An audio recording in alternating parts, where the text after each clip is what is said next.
3 months, a mere 3 months after that terrible attack that Chris Rock endured, I was on stage at the Hollywood Bowl, and a lunatic jumped out of the crowd and attacked me. Now, I gotta tell you, if it happens to you, you don't even know what the is happening. It was like slow motion. I just looked over. I don't know this nigga. I looked, I said, oh my God, I'm being attacked. And this motherfucker was ragged. He jumped at me. He was like, ah!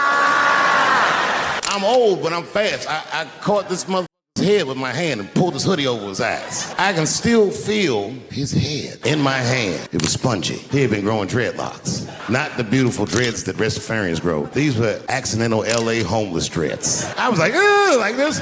And then I fell down, and he knocked me all the way on the ground. And I was like, man, this is a bad situation. I'm like, I don't know if I'm gonna die or what's gonna happen. But in that moment of vulnerability, you know what occurred to me that had never occurred to me before in my life? In that moment, it occurred to me that bodyguards should not wear dress shoes to work.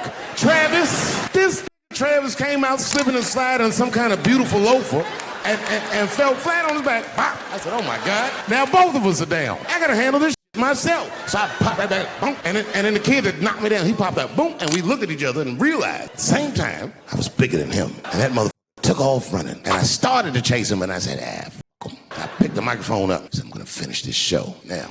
I went to the hotel room by myself, and I opened the door, and my wife was in there alone. She was sobbing, like sobbing. I said, oh my God, what's wrong with you? Did you get attacked too? And she's crying. She said, oh my God, David. She said, if you had died tonight, me and the kids would have nothing. Then I knew it was serious. So I sat down on the bed next to her. And I reached in my pocket, I pulled some keys out that she had never seen before. And I gently placed them in her hands. I said, sweetheart, those are the keys to my safe deposit box. God forbid anything ever happen to me. But if it does, don't even worry about it. You and the kids have everything you need in that box. I've already taken care of it. And she was looking at them keys, and then she just started crying harder. And I could see her mind realize what we were actually talking about. And to be honest with you, that made me cry a little bit too. And we hugged each other real tight. Do you know this bitch looked in the box while I'm alive and well? Who does that? Oh my God. And then she was mad at me. She said, God damn it, David, I opened that box. I said, you did? She said, yes, I did. And there was nothing in there. I said, nothing? Oh. She said, nothing except your stupid joke book. I said, whoosh. I said, well, sweetie, look, if you tell those jokes exactly how they're written, you and the kids should be fine.